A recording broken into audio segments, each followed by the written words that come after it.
ketika iri hati menyingkirkan kebenaran, muncullah keajaiban yang mengubah nasib seorang putri. Dahulu kala, tinggal seorang raja yang sangat bijaksana bernama Prabu Tapa Agung.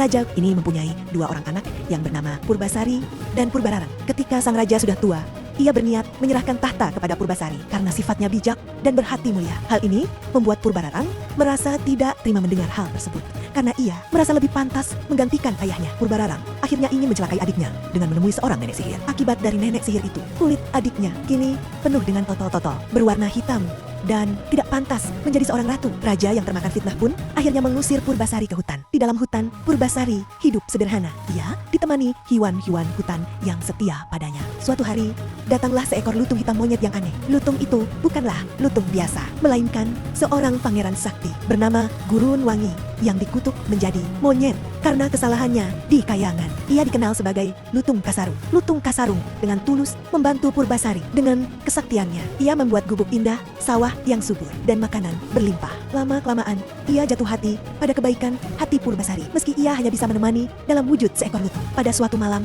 sang kera bersemedi. Kemudian, secara tiba-tiba, muncul air yang membentuk sebuah telaga. Air itu sangat jernih dan wangi. Purbasari mandi di telaga itu, dan keajaiban pun terjadi. Saat ia menyentuh air telaga, borok di tubuhnya perlahan menghilang. Wajahnya kembali cantik, bahkan lebih bersinar dari sebelumnya. Sementara itu, di istana, Purbararang mendengar kabar bahwa kecantikan adiknya telah pulih. Ia semakin marah dan meminta Purbasari kembali ke istana untuk membuktikan siapa yang lebih pantas menjadi ratu. Betapa terkejutnya ia melihat kehidupan Purbasari lebih baik daripada dirinya. Dengan licik, ia menantang Purbasari untuk membuktikan siapa yang lebih layak menjadi pewaris tahta kerajaan. Pertama, mereka adu panjang rambut, dan ternyata rambut Purbasari lebih panjang dan indah. Merasa kalah, Purbararang menantang lagi.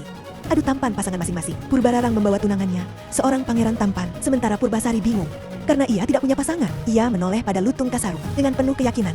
Ia menunjuk lutung itu sebagai pasangannya. Purbararang pun tertawa terbahak-bahak, meremehkan Purbasari. Namun, tiba-tiba keajaiban terjadi. Lutung Kasarung berubah wujud menjadi sosok Pangeran Gurun Wangi yang gagah, tampan, dan bercahaya. Semua orang terpesona, termasuk Purbararang dan pangerannya yang merasa kalah telak. Akhirnya, kebenaran terungkap. Purbasari kembali diakui sebagai pewaris tahta, sementara Purbararang menanggung malu atas kedengkiannya. Purbasari pun menikah dengan Pangeran Gurun Wangi dan menjadi ratu yang arif, dicintai oleh rakyatnya.